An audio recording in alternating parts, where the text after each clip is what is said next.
Привет, Сергей, рад тебя видеть. Как тебе чемпионат мира? Павел, привет. Чемпионат мира классный, ну, что не сказать, результаты нашей сборной. А так, действительно, мы увидели очень много неоднозначных результатов, очень много сенсаций, так что в этом плане хорошо. Ну, конечно, и свои минусы есть, это в плане, что пустые трибуны, это, конечно, сильно подпортило все, мы не увидели состояние праздника, настроение такое праздника, но, тем не менее, зато получили много сенсаций. Так, ну смотри, вот ты комментировал матч Канады с немцами в группе, правильно? Да. Но они же были там мертвые опоссумы, канадцы. Они же проиграли немцам 1-3, они реально 4 поражения из 7 в групповом этапе, это же они были... Опять же, я объясню, что кто будет смотреть это видео, мертвые опоссумы в том смысле, что сильная команда, которая кажется мертвой, потому что она, ну она может, конечно, выстрелить, но она просто выступала в группе плохо. Ну, я могу конкретно говорить по каждому матчу. Вот если брать матч Канада-Германия, то канадцы имели много преимуществ, но там какую-то невероятную самоотверженность показали немцы. Они, отыграв больше периода в меньшинстве, выстояли, что, в принципе, и помогло им зацепиться за результаты встречи, ну и выиграли эту игру. Ну и давай все-таки скажем, что Канада с приездом того же Манджапана, это совсем стала другая команда. То есть один человек смог так все изменить? Смог, но это даже взять интервью Хенрика, который написал, что с появлением в их тройке Манджапана у них образовалась химия, и мы уже знаем, что потом вместе с ним они набрали 30 очков, и прежде всего Хенрик сказал, что мне надо было делать свое дело, он центральный, они как раз с Конором Брауном, Манджапана там творили, набирали очки, но Хенрик говорит, я не старался не мешать, но, конечно, немного занижал свою состоятельность в этом звене, он тоже делал много, но тем не менее как раз с приездом Манджапана из Канады засверкал новыми красками. Ну вот потом ты увидел Канаду в плей-офф, ты работал на 2 матчах, четвертьфинал с Россией, полуфинал с Америкой, и мы увидели совсем другую Канаду.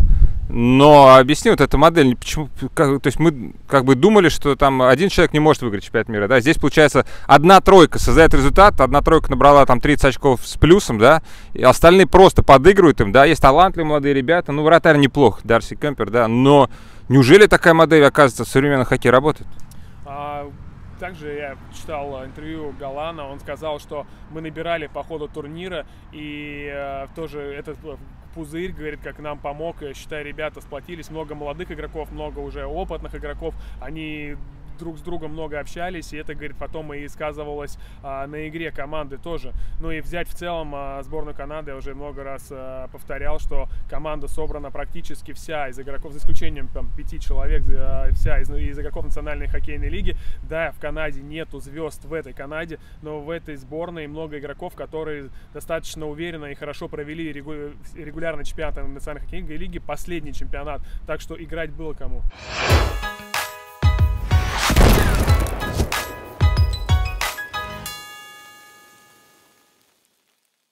Ну, вот это, знаешь, на что похоже? Вот ты, например, выступал в Витязе, да? Вот у вас в Витязе, например, сложилась бы ударная тройка, да? Там народ бы забивал в этой тройке, остальные бы им помогали, и Витязь бы вышел на первое место в КХЛ. Вот это такое возможно в модели. Я об этом говорю, потому что удивительно, что их никто не может остановить. Америка, у них 3 звена могут забить. Америка гораздо глубже по составу. Сейчас она порвала вот немцев в матче за бронзу. Удивительно, что Канада смогла и их остановить. Вот я об этом говорю. Ну, Канада на кураже, что это сразу понятно. Они попали... запрыгнули в последний вагон, запрыгнули в плей-офф, обыграли нашу сборную, обыграли сборную США. И сейчас уже в финале, в принципе, не знаю, как должны сыграть финны. Ну, мы понимаем, как они будут играть. Это понятно, что будут очень организованно, очень строго от обороны. Главное не пропустить и найти свой момент. Но, тем не менее, Канада сейчас... ее можно назвать фаворитом в финале. То есть кураж — это очень важно? Ну, важно, конечно, важно. Тем более и много молодых игроков в команде, которые крайне зависимы от эмоционального состояния. А говорит ли то, что американцы взяли бронзу, что Канада возьмет минимум серебро, мы беседуем перед финалом, может быть и золото у них будет, то, что вот у них, в принципе, они там, кто-то выступал в низших звеньях, да, там 3-4 звено, но это был НХЛ, и у Америки такая же ситуация. Плюс там молодые ребята из университетов, что это говорит об уровне именно НХЛ, которая имеет такую глубину подготовки игроков. Ну, давайте, что скрывать, я думаю, что ни для кого не секрет, что Национальная хоккейная лига — это лига номер 1 в мире, где играют все лучшие, и за счет этого, в принципе, и средний уровень команд, понятно, какой сильный. Да, мы сейчас можем сказать про ту же сборную Финляндии, опять возвращаясь, что как раз в сборной Финляндии игроков с НХЛ совсем мало, их буквально несколько человек, но Финляндия — это команда системная, и они уже не первый сезон работают с Яланином, и они уже доказали это, выиграв прошлый чемпионат мира, да, в прошлом году нет, ну, получается, прошлый просто как бы идя друг за другом. Это как вот они как раз за счет своей системности еще добиваются успеха, потому что другие команды, как раз вот североамериканские, в которых много американских хоккеистов, и доминируют. Ну, Яланин работал в СКА, то почему в СКА не получилось такую систему создать? Это только с финнами работает? Ну, под каждую систему нужен тоже свой подбор игроков. Я не думаю, что в СКА были игроки те, которые готовы были выполнять полностью требования тренера так, как он хотел бы это видеть. Ты говоришь, Маджипани изменила ситуацию для сборной Канады, но никто же не говорил, когда они летели одним рейсом с Нестером, да, вот все говорили, Нестеров летит нормально, защита усилим, никто не говорил, что к нам летит звезда. Если бы к нам летел там, не знаю, Маккинон, Макдэвид в сборную Канады, все бы говорили, блин, вот реально летит спаситель для Канады. Никто не думал, что Маджипани так выстрелит. То есть неужели он звезда? Никто и не думал, все правильно ты говоришь, но так получилось, что он здесь раскрылся, он провел отличный сезон в этом году в Калгари, и здесь вот он как раз нашли друг друга с Брауном, Хенриком, и вот у них как раз это взаимопонимание и сработало здесь. Он опять же как продолжает подниматься по карьерной лестнице и улучшать свою игру. 25 ему лет, кажется, да? Да, но вот не все с самого начала, с 18, 19, 20 лет начинают выступать здорово, кто-то начинает играть позже. То есть, получается, это зависит от тренера, который дал ему доверие. То есть, смотри, тот же самый, во-первых, Маджипани мог бы быть звездой в КХЛ? Ну, я думаю, да. А могла бы его карьера в КХЛ накрыться медным тазом? Ну, опять же, мы все хоккеисты зависимы, ну, конечно. Вот я об этом и говорю, то есть зависит от того, в какой клуб ты попадешь, к какому тренеру. Конечно, это важно, как тебе относится главный тренер, какую систему ты играешь, прежде ключевой момент, какие у тебя партнеры, это тоже важно, какая твоя роль в команде, совокупность факторов играет то, каким ты станешь игроком. Это вообще интересный подход, формировать сборную. Даже говоря не обязательно именно о России, да, там может быть любая сборная. Но хотя у Казахстана, у Беларуси нет такой выбора. Но я имею в виду в целом о модели, потому что эту модель мы особо раньше не видели, да. То есть ты берешь 3 игроков более-менее, которые качественные, да, из них, которым можно дать игровое время, и давай, иди создавай. Набрать там ребят уровня, там, не знаю, низшие звенья КХЛ, вышка, может быть, даже молодежка. Чибриков, то же самое, было бы неплохо, да, там опыт ему получить. И вперед и играй. Эта модель вообще перспективная или она уникальная для данного ковидного сезона, где много слабых сборных, и вот так все сложилось просто? Ну, все сработало. Во-первых, я более чем уверен, ни одного случайного человека в сборной Канады нет. Он обсуждается 100% и разбирает его сильные стороны, и как его можно использовать. Тут нет вопросов. Но в какой-то степени все равно есть доля эксперимента. Но вот она сработала. Я же говорю, вот Галлан сказал, что в пузыре команда сплотилась. Никто до конца не мог понять, как это сработает, но как раз у сборной Канады это сработало. А у тебя есть предчувствие, кто выиграет финал? Я думаю, что как раз кураж, вот этот кураж канадской сборной должен помочь. Серьезно? Ты думаешь, они выпутаются из этих тисков финнов? В прошлый раз не выпутались, почему не выпутаться в этот раз? Ну да, это интересно. Вообще, насколько, как думаешь, вообще успех канадцев случайен? Потому что, смотри, 1 гол Латвии, она переводит игру в овертайм с немцами, никакой сказки канадской нет. Ну, ты не считаешь, что это случайность какая-то? Ну, я еще раз повторюсь, что Канада, первые 3 матча, и Канада после появления Манджапана, это 2 разных команды. Она была в каком-то разобранном, растерянном состоянии, начала первый матч, а потом просто начала набирать, и уже к плей-офф вот это сообщение о том, что они попали, совсем уже другая команда стала. А если бы они не попали, как думаешь, кто бы выиграл? У тебя есть такое чувство, что вот эта команда набрала самый сильный ход к этому? Может, Америка бы выиграла? Ну, я бы поставил на Америку. Америка выглядела очень убедительно на этом чемпионате. Да. Что ты ждешь от Олимпиады в Пекине? Сейчас уже известно, что они поедут, НХЛ, скорее всего. Ну, Фазель уже говорит открытым текстом, на следующей неделе мы можем объявить об этом. И у них есть в коллективном соглашении пункт о том, что они на 2 Олимпиадах примут участие. Когда есть соглашение между профсоюзом и НХЛ, это святое, они его будут исполнять. Что ты ждешь от Олимпиады? Жду невероятного хоккея со всеми сильнейшими. Насколько я понял, что Национальная хоккейная лига должна договориться, все-таки будут играть игроки из НХЛ, и увидим уже на самом деле распределение сил в хоккее на сегодняшний день.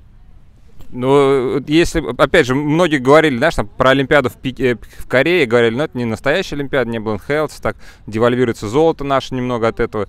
Про этот чемпионат ты скажешь мира, что он был не настоящим? Тут все были в одинаковой ситуации. Ты мог брать игроков с Национальной хоккейной лиги, мог не брать, но много еще факторов сложилось, что не все хоккеисты захотели ехать в этот пузырь. Кто-то больше получил травм, кто-то меньше. Но по большому счету были в равных условиях все. А если брать Олимпиаду той же Кореи, то мы тоже были в такой ситуации, как и другие сборные. У нас тоже не было игроков Национальной хоккейной лиги, поэтому было все честно. На уровне европейского хоккея, континентальной хоккейной лиги мы оказались лучше и заслуженно выиграли. Я бы ценил такую медаль однозначно. Но Олимпиада с НХЛовцами — это немного другая история. А круто ли вообще то, что, не знаю, вот в Россию, я не говорю именно о результате конечном, но об факте самом. В Россию прилетают вот, там, по первому зову Бобровский, Тарасенко, Орлов. Ну, кто-то отказался там объективно, да, там Бучневич, там у него нет контракта, там Панарин, у него своя ситуация. Но Дрозатель же не прилетел в сборную Германии. То есть вот круто ли это выглядит с твоей стороны? Вот когда ты смотришь, к нам прилетают они. Все индивидуально. Я думаю, конечно, мне как русскому человеку, как человек, который болеет за сборную России, конечно, я рад, что приезжают ребята, они показывают свой патриотизм. Но вот те, которые не приехали, у меня нет вопросов ни к Бучневичу, ни к Панарину, у них есть объективные на это причины. И так что тут я радуюсь за тех ребят, которые приезжают, и абсолютно уважительно отношусь к решению ребят, которые не приехали. Не, ну я говорю даже о том, что ты видишь преимущество, что в России больше приезжает звезд, чем другие сборные. Потому что шведы, они там забивают на такие турниры, они часто не приезжают. Или это, может, такое обманчивое впечатление? Ну, я думаю, что все скучают, но наши ребята уже много раз высказывают, потому что они скучают именно по родине, скучают по атмосфере в раздевалке, по... Пузыре? Да, ну, так вон, Тарасенко и другие говорили, что в пузыре-то они как раз много времени друг с другом проводили, и они кайфовали, что как раз находятся вместе. То есть ты сам как игрок это знаешь, да? Что это... Я знаю, что, да, но... Они, конечно, не скучают по семьям, это другая история, но как раз в коллективе, в команде они находятся много времени. Как я с Захартиным разговаривал, когда он уже не работал в сборной, даже в клубе, он говорил, вот такая фраза у него поэтическая была: я скучаю по запаху раздевалки, по запаху вот массажных мазей, вот этих всех, знаешь, там ленты, которые клюшку обматывают. Вот реально есть такой инстинкт даже? Конечно, есть. Я вот в этом году только закончил с хоккеем и уже скучаю по раздевалке и по всему остальному. Но опять же, у нас все индивидуально. У нас тот же Тарасенко, он практически 2 года пропустил. Ну, конечно, из-за травмы его только вышел в этом сезоне и начинает набирать форму. И это хороший шанс чемпионат мира продолжить возвращению к своему лучшему хоккею. Тот же Бобровский тоже весь сезон у него так сложился достаточно средне, и он тоже за счет игр в сборной. Понятно, что он рассчитывал, что мы дойдем до финала и станем чемпионами мира, и он ехал с этой задачей только сюда. Он тоже хотел как бы вернуть себя, возвращать на тот уровень. И то же самое можно сказать про Барабанова, который неудачно сложилось его пребывание в Торонто, и перейдя в Сан-Хосе, он уже выступал реально здорово, играл и хотел продолжить, и продолжил этот чемпионат мира, он лучший бомбардир нашей сборной стал. Григоренко, точно такая же история, тоже в Коламбусе у него не складывались взаимоотношения с Тартареллой, и также через сборную он хочет вернуть себя к того Григоренко, поэтому для многих это хороший шанс как раз вернуться к своему лучшему хоккею. И перезагрузить карьеру. Да, именно перезагрузить карьеру. Последний вопрос такой. До финала, но это, собственно, прессу всех специалистов спрашивают именно до финала, потому что надо уже после финала все объявить. Давай назовем символическую сборную по твоей версии. Ты назови мне по всему турниру лучшего вратаря, кто был, с твоей точки зрения. 2 защитника, 3 форварда и тренера. Тренер Галлан, который после такого провала на старте группового перерыва они разобрали все ошибки, он рассказал, и поменяли многое, и вот как команда уже дошла до финала, не знаю, чем закончится. Защитники Ну, Зайдер из сборной Германии и Пауэр сборной Канады. Вратарь. Вратарь Петерсон сборная США. Нападающие Манджапаны. Однозначно Галлан. Галлан, да. Ну, Галлан сборная США. И еще одного нападающего у меня, да? Так, сейчас подумаю. Ну, Хоффман. Мне очень Хоффман понравился из Швейцарии. Ни одного россиянина нет. Назови лучшего в сборной России с твоей точки зрения. Проворов мне очень импонирует очень. Слушай, его хейтили, я видел два типа хейта про Ворова. Одни говорят, ну, не буду называть фамилии, но написали в Фейсбуке: вот у него там дофига игрового... Ты как защитник, опять же скажу, у него дофига игрового времени, там получает по 25 минут за матч, но он просто катается и не обостряет вообще, там, в отличие от Орлова, да.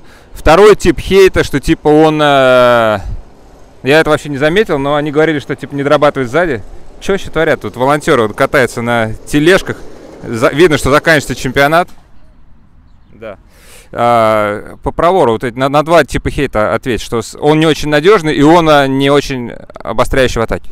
Абсолютно соглашусь, это универсальный защитник, и который вызывает эстетическое удовольствие наблюдать за его игрой, и он и поддерживает хорошо атаку в меньшинстве, и даже мы видели, что он один из самых блокирующих игроков нашей сборной был, человек, который до конца доигрывал все эпизоды, и я думаю, что на сегодняшний день это лучший российский защитник. Спасибо, Сергей. Спасибо за интервью.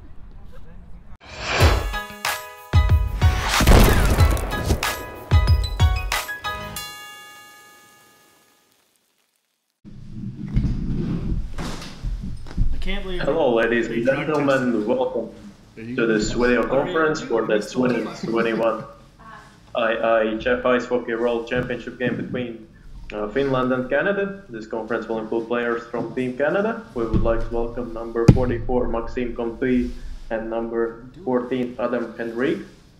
We will open the floor to questions from international media and then move to questions from Canadian media. Please use the raise hand feature if you have a question. When it is your turn to ask a question, the microphone will be unmuted. Please identify yourself and say which player you have a question for. Let's start with Andrew Woodnex. Hi, thanks. Andrew from the IHF. Congratulations, guys. Those medals look pretty good. I'm wondering, when you look back at the tournament, can you pinpoint a turning point where things went from bad to good? Was a game, a save, a goal, a shift, something where things started to change? When Mange came, you know, I think Mange came in and added an element that we needed at the right time. So him coming over was huge for our team and our team chemistry, and it seemed to click on the ice, which was big for us moving forward. What about what did you guys talk about, or the coach talk to you about during the first intermission? You were a little bit, I think, on edge with the penalties in the first period, and things didn't go your way. What did he do, or the players talk about, to sort of calm down and get back on track? It was just getting to our game. In a game like this, you never want the officials to be, you know, very involved, and you know, so it was unfortunate in the first, and you know, some penalties through the game. But you know, we had our opportunities after on the power play, and we capitalized late, which was huge for us. So you know, it's just calming down, and we played much better in the second, and then obviously the third period and overtime too.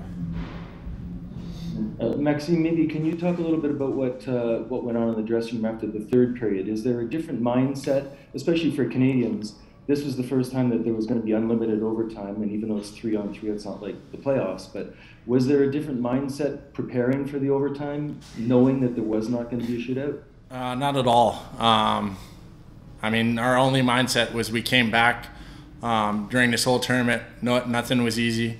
We came all the way back from down 0-3. We came back against Russia, and we just said we were going to do it again. That was our mindset. We came out real loose. We dictate the overtime, and we got a huge goal by Pauly. When you're 5 or 10 or 20 years older, do you think you'll look back at this as something maybe a little bit extra special because of the shortened season and COVID and quarantine and all the stuff that you, apart from just playing and winning, that you had to go through to win? 100%. For that, and for also the adversity that we faced. I remember when they post our roster, I I remember the comments on it. They weren't giving us a chance. People were unhappy with the decision that Hockey Canada made for a roster, and we proved everybody wrong. We had some adversity throughout the tournament. We really played good hockey when it down the stretch when it count, and at the end of the day, we have a gold medal.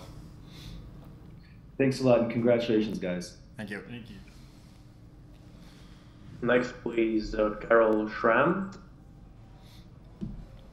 Thank you, Carol from Forbes. Congratulations, guys, on gold medal and an amazing win. Adam, I wanted to ask you about facing Finland, about facing them in the gold medal game in 2019 and also just a few days ago. How helpful was it to know what you were up against in terms of how to execute today? You're familiar with how they play. They play such a structured and tight defensive game, and we knew it was going to be a battle. I mean, every time we play them, and you can see them when they play their teams throughout the tournament. They don't give up much at all. So, we knew we were going to have to find a way to score a few goals to win today. Once they get a lead, they're tough to come back on, and I think they've proven that year after year, and especially the last few. So it was certainly nice to come over and be able to get a little bit of a revenge game today for me and Stesh. It certainly was kind of floating around in my head. Certainly wanting to come out on top today. Next, please, Alexander Gamble. Hey guys, congratulations. Max, the two goals you scored in regulation were very different. First, the one you scored was kind of a fluky result of just crashing net, and then the one you assisted on that Henrik Adam scored was a beautiful combination. Does it matter when you're on the ice which one is case, the beautiful combination or the fluky one? Does it feel different? I mean, we knew that we had to score on special unit. They did a pretty good job 5-on-5, honestly. We didn't create a whole lot of thing 5-on-5. We knew that when we were gonna have power plays, we're gonna have to bury. And we talked before the game, I think it was last game, about certain plays when the puck comes low to me, and Rico was at the right place at the right time, and I know where he was. Maybe it's the Anaheim connection, but he was there, and he got a huge goal for us to bring us back in, and that was the difference in the game. Gave us a chance to go to overtime and win the game. Next question, please, from Stephen Ellis. Hi guys, Stephen Ellis from the Hockey News. Adam, you've played for Canada before, but this is your first gold medal. Is the feeling everything you expected? Yeah. Coming up short last time, it does stick with you, and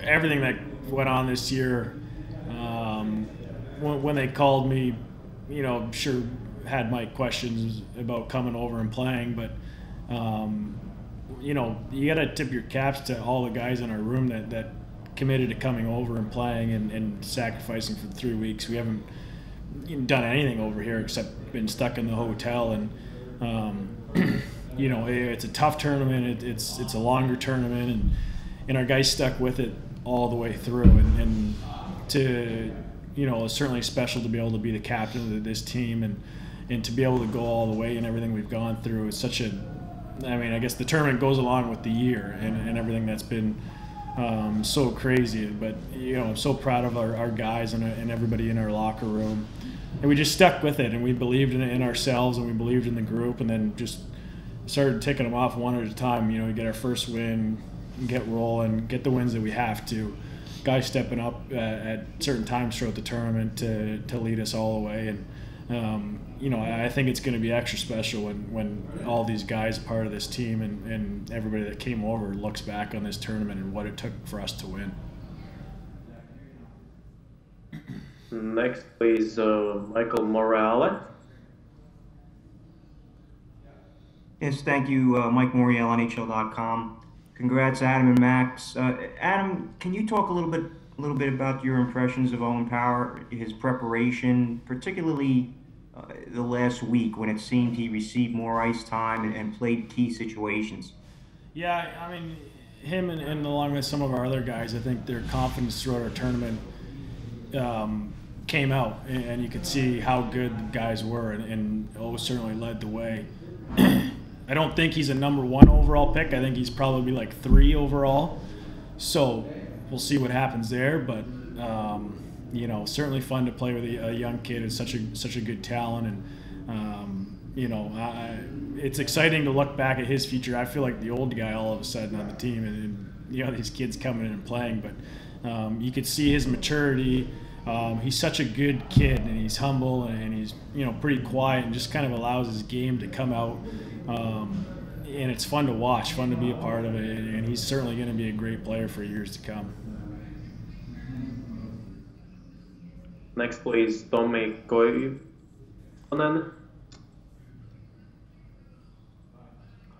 Hi guys, Tommi from Finnish newspaper Ilta-Sanomat. Adam, you already kind of touched the subject, but anyway, I'd like to ask, I guess it's the first championship to win for you in 11 years after the Memorial Cup. How special does it feel, and kind of how high do you rank this achievement? It's certainly high on my list, especially after just, you know, getting silver last time around a couple of years ago, and to Finland too. So it's special to be able to beat them in the final, get the gold. You know, part of the reason I want to come over, just have some fun playing some hockey here with the group that we've had. A number of the young guys just having fun playing hockey over here, and I think that's what we did. I think that was a key to our success as a group. You know, to play in meaningful games, it makes a difference. And you know, won championship before in junior, and came up short my rookie year. Really haven't played, you know, too much playoff hockey or meaningful games since then. So it's nice to come over here and you know, get that feeling of what it's like to play in, you know, do or die games and you know, kind of game sevens, I guess, through the medal round. So you know, this is going to be a special victory with the group that we had here, and something I'm going to remember for a long time. Next, please, Bernd Schwickra. Thank you, and congratulations, boys. Maxine, you said there were some not so nice comments after the roster announcements, but normally the coverage for the world is not that big in Canada. Do you think it could be good for you because the pressure is not so high even after a 0-3 start? I mean, when you play for Canada, you have pressure no matter when you play, no matter where you play. If we were gonna be up 3-0, we were gonna have pressure. We were down 0-3. We still had pressure. We still had to come out. We have to face everybody's best game, and that's the best thing about playing for Hockey Canada. You got to bring your A game, night in, night out, and I think we did it after that Germany game. We got better and better. We played their best game tonight. We came back from behind once again, and we got the job done. Next, please, Jose Romero. Hey guys, you both have seen a lot of Darcy Kemper in the NHL. Did you have faith that he would kind of, you know, get it rolling after those first few games, knowing that you've gone against him and you've seen what he can do when he gets hot? Yeah, you know what, he just, along with our team, everybody improved every day, and I think that's part of that learning process of coming over here and playing. You know, it is a longer tournament. You can't win the tournament on the first day, and you know, him along with our group, you know, everybody believed in his game and leading us back there, and you know, even our young decor, Troy Stetcher, you know, he played a couple of years ago, and he kind of led the way back there for our group. It was tough losing Millsy, you know, another veteran guy that guys could lean on, but our younger players stepped up, and certainly along with Darce, we believed in him all the way, and you know, if not him, Hilsey and Mikey too. I think we were solid in goal, and that was never really a doubt for us. Next question, Bernd Schwichera. Yeah, now it was title number 27 for you, so Canada is now on top, tied with Russia. Was it an extra motivation for you guys to prove that Canada is the best hockey country in the world? We didn't really know about that, honestly. We knew, the only thing I knew is after the Russia game, somebody told me that it was for the #1 rank. And, I mean, we balled out that game and we played an outstanding game. But Hockey Canada is about winning gold medals and nothing else. And we did it again. 27 is a great number. And next year we're going to go for 28. Okay, dear journalists, are there any questions from international media? If there is no more questions from international media, we will pass the word to Esther Maggi for questions from Canadian media. Thanks. I think we have covered off a number of the Canadian media as well. If anybody does have a last question they would like to ask, please use the raise hand function. Otherwise, with no further questions, thank you to Adam, thank you to Max, congratulations, and I'll turn it back over to the moderator.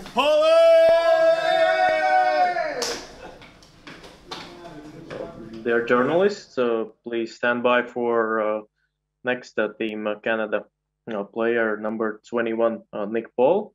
If you have questions, please use the raise hand feature. So, dear journalists, are there any questions? Please use the raise hand feature.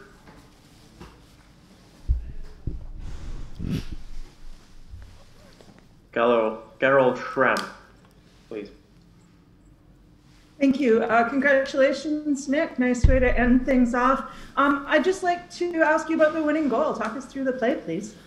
Yeah, off the draw, I saw him go behind me, and I just kind of grabbed the puck there, and then I saw Brownie flying up the side there, 2-on-1, and, you know, give Brownie the puck, good things happen. So threw it over to him, not a great pass, but he gave it back and put it in the net, and it was unbelievable. Just adrenaline from there, and the whole team coming on the ice there. It was unbelievable. Dear journalists, are there any questions? Please use the raise hand feature. Yes, Mark Brassard, please. Hey Nick, Mark Brassard from Ottawa. How fitting was it that it was a 2-on-1 of two teammates from the Senators that ended it? Yeah, it was awesome. You know, Brownie and I have some good chemistry, so going out there in the overtime 3-on-3, we knew we could make plays together. We read off each other well, and it's crazy. You know, before the game, we were working out before, it was just me and him, and he goes, I got a crazy feeling this is going to overtime, and I'm giving you the game winner. So crazy that it actually happened, and, you know, great play by him, great game, not just by him, but the whole team there, and come together as a group. You know, starting this tournament 0-3 wasn't easy. Us coming together as a group and really fighting back and playing for one another, and every single person stepping up. It was a great end to this tournament. I guess the medal makes it all worthwhile, the sacrifice of going over there to take part in this tournament. Yeah, you know, everyone here bought in, and we're playing for the front of our jersey. You know, anytime you get a chance to rep Team Canada, you want to come over, and just to win that gold medal just puts the icing on the cake.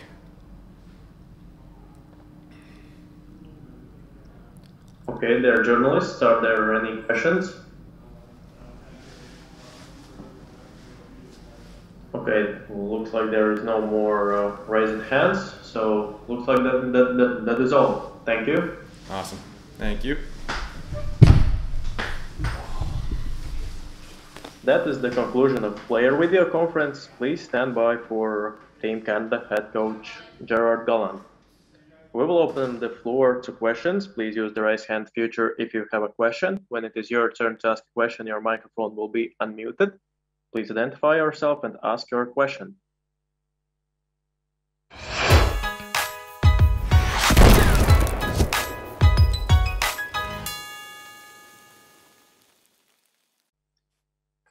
Hello, coach. Congratulations. So they're journalists. Please use the raise hand feature if you have a question.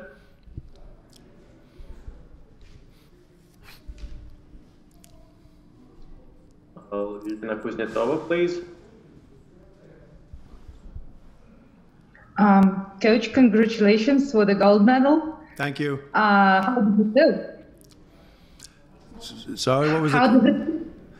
It feels great. I mean, obviously we were in a deep hole early in the tournament, and we kept getting better and better and better. And you know, tonight was an exceptional game. I mean, Finland's a great team. We had to battle hard against them. We had to come from behind, and fortunately for us, we got the break in overtime. But you know, hats off to Finland. They're great defending champions, and it was a great game tonight.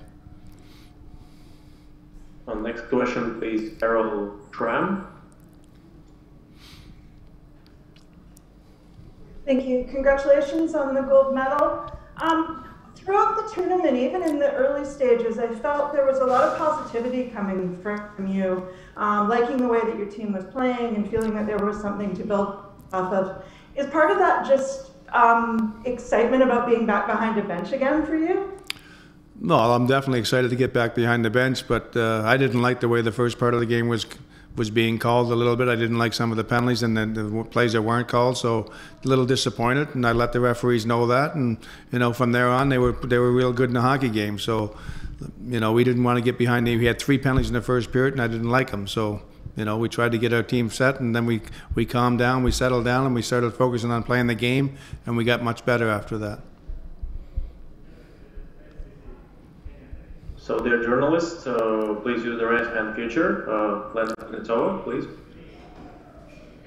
Yes, Maxim Comtouas said that at some point of the game, the feeling was like, we're going to do it.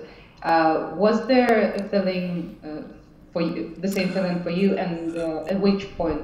Well, to be honest with you, the feeling was it's a close game. I mean, you know, it was 1-0, 1-1, 2-1 for them. We tied it up 2-2 on the power play. So it was just, you know, I thought Finland played very well. I liked the feeling of our team going into the overtime, but you know, it really was, you know, I didn't know who was going to score first. I mean, they played well. They had a little bit of good control on the overtime, and fortunately for us, we got the 2-on-1 break and buried it. So again, it's you know, it was one of those games where either team could have won, and fortunately for us, we came out on top. Next question, please, Michael Morale. Hey Gerard, congratulations. What, if anything, do you feel Owen Power improved upon from the start of this tournament to the finish? Well, I'll be honest with you, I didn't know what Owen Power, you know, I mean, I knew he was going to be one of the top draft picks in this year's draft, but I didn't know what kind of game he played. And his confidence level grew from the first day at practice right until the last game, and the kid was exceptional. I mean, he's calm with the puck for an 18-year-old kid. He made the right decisions 95% of the time. So he's a total package. He's going to be a great young player, and like I said, he was key for us. I mean, I think he played 26 or 27 minutes again tonight. So when an 18-year-old kid can come in and do that, you know he's going to be a great player in the National Hockey League for a long time. Next question, please, Bernd Schwicherov. Hello, congratulations. I have a question. The first 3 games were not easy for you. You lost all of them. How did you manage to get the players on track? Because it was not very easy with the players can't leave their hotel rooms. Well, I think what happened is usually when we come over here for these tournaments, we usually come over a week early and play a couple exhibition games, and that always makes a big difference. So when we come over, we brought our team over, we had 2 days of quarantine, and then we had 3 days of practice. So, you know, was it enough? It probably isn't enough, but that's what we're dealt with the COVID year. So, you know what, we started playing real good hockey in game 3, I thought we played well against Germany, but we didn't win that game. But from that point on, I thought we played the way we wanted to play, the way we played tonight. Every game was competitive. We played our style of hockey, and you know, it carried over from there. Next is Eric Francis. Hey, Gerard, just want to know, what did you know about Andrew Mangiapane before the tournament, and what did you learn about him during the tournament? Well, obviously, as a coach and well, an unemployed coach last year, I watched a lot of hockey games and I seen him play quite a bit. And I knew he was a good hockey player, a good spark plug, but I really didn't think he was that type of goal scorer. He finishes very well for us. He was a big spark plug for us, and he's a character kid. So, like I said, when you coach a kid for 2 weeks, you get to know him real well. And I thought that kid was outstanding. Every day he came to practice, he worked hard. Every day when he played in the games, you worked hard and competed. And when you work hard and compete and you got some skill and scoring touch, that's what happens. And that's why he had such a great tournament. Lena Kuznetsova, please. Yes, can you imagine a better Cinderella story than this Team Canada? Well, the funny you say that, because we were just talking about that. I mean, we were so close to getting eliminated from the tournament, not even making the quarterfinals. So it's a great story. You know, we went on and we beat the Russian team, then we beat the U.S. team, and then we beat Finland tonight. So to me, they were the three top teams in the tournament. And to win 3 games in a row like that, the way we did it, and then competed and battled hard from the start that we had in the tournament, it's a great story, and we're pretty excited with it. Next, please, Mark Sard. Gerard, when the Paul and Brown went on a 2-on-1, how confident were you that they would be able to finish it? I didn't watch it, tell you the truth. I mean, I had a good feeling, but again, I just sort of turned away and didn't look at it, and then I seen everybody jumping on the bench. So, you know, anytime you get opportunities in overtime, you like to bury them, and they made 2 great plays. So it was, you know, Paulie passes over to Brownie, and then Brownie back to Paulie for the open netter. So it was a great play, and happy for Paulie. He worked hard, and he was a real key player for us all tournament long, and I think that was his first goal. It might have been his second, but I think it's his first goal, and he well deserved. He played hard and competed hard for us. Dear journalists, are there any questions? Please use the raise hand feature. Okay, look like there is no more questions from media. So, congratulations, Coach. Thank you. Gallan. Thank you. Thanks to media for your participation in today's video conference.